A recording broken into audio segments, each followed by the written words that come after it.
Welcome back to the final segment of today's program here on the Taiwan Outlook. I'm your host, Ray Guo. We will continue our conversation with Dr. Ching-Tarng Hsieh from the WiMAX Forum Taiwan office and also from ITRI here in Taiwan. Dr. Hsieh, I know you're very busy in Taiwan. In addition to what I mentioned about WiMAX Forum Taiwan office, that you're the director, and you're also a director at the ITRI, the Industrial Technologies Research Institute here in Taiwan. But you're also the chair of the International Collaboration Group of the Network Communications Program Office in Taiwan. And you're responsible for promoting international collaboration and the standards participation. Can you then first tell us a little bit about this particular office and what kind of role does it seek to play in Taiwan's international collaboration? Well, I think the role of this office, International Network Communications Program Office, oversees all the ICT projects in Taiwan. Oh, right. Okay, it's under the National Science Council. Yes. So it's a very important office. It's coordinated all the effort, budgets and the programs and the resources. And the resources, all the entire Taiwan.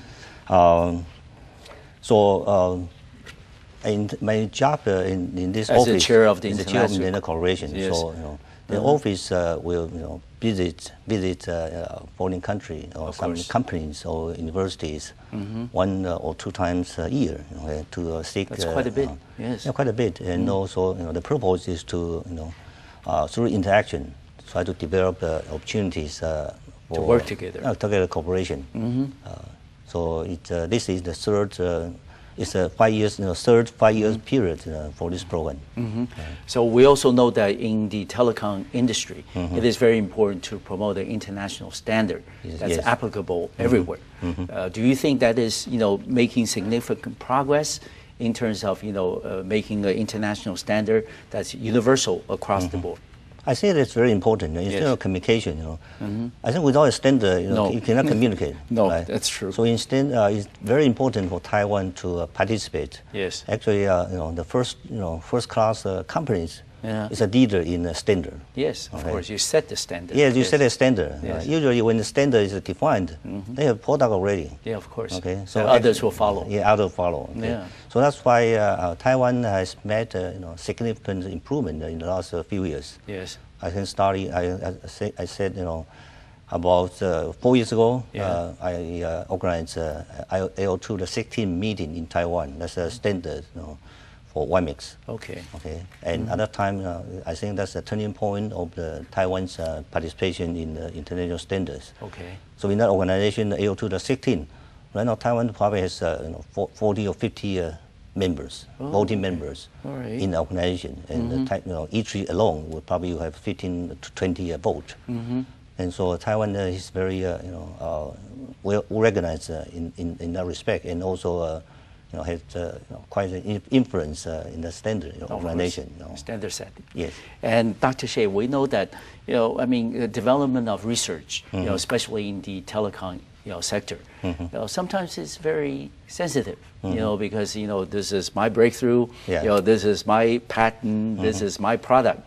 Why should I share with you? You may come knocking on people's doors saying that, hey, let's collaborate together, let's cooperate together. But people sometimes may not necessarily be very receptive to your offer. Does that come around often? Is that a big challenge in terms of your role as the chair of the international collaboration? Does it, difficult to convince people that we can collaborate and work together on the new technologies? I think that not only Taiwan, the organizations and the company need to cooperate. In terms of internationally, you need to cooperate in order to set a standard. Yes. Because, for example, in ISO you need to have 75% approval to make it become a standard. Yes. So you're a competitor, and you need to cooperate at the same time. Okay. Okay. And for Taiwan, it's the same. Okay. So you may have only your patent, but still need to try to cooperate with others, and as a unified front, and deal with other companies in the world, right? So keep your own technology, but still cooperate in the new standard. Is that perspective shared by most of the manufacturers in the telecom industry? At least that's why we had coordination meetings before each standard meeting. Just to make sure we know what contribution each company will bring up, and also make sure we support each other in a standard meeting. And finally, coming to the final part of our program, Dr. Hsieh, what would be your vision as an expert in the telecom industry? What would be your vision for Taiwan's telecom industry development for the next maybe 5 to 10 years? Well, I think it's Taiwan was very strong, has been very strong in terms of manufacturing the CPEs. And I think with WiMAX programs, we have escalated and moved into the base station. That's more challenging. I hope that in the next few years, Taiwan will be and develop some kind of I mentioned system integration capability that really can provide a total solution. Maybe through a cooperation with other companies that can provide a total solution. And on the other hand, I think it's also a trend in the world to use less power and more environmental friendly, less harmful to environment. Energy saving. Energy saving, and that's why exactly I think that's the trend. Whether in the United States or in ITU in Telecom in October, that's the trend. The smart grid, of course, and save energy. All kind of project. I think that's a trend in the future in the world, and I think that also should be the goals of Taiwan in terms of participating in the telecoms technology developments worldwide. in worldwide. Yes, and Dr. Hsieh, then based on your vision for the telecom development in Taiwan, what will be your recommendation for both the government and also for the private operators that we can try to do in the next few years to achieve your vision? Well, I think it's of course our government. What our government can do is first of all to provide some funding. And also provide make an environment that's amiable, good for development new technology.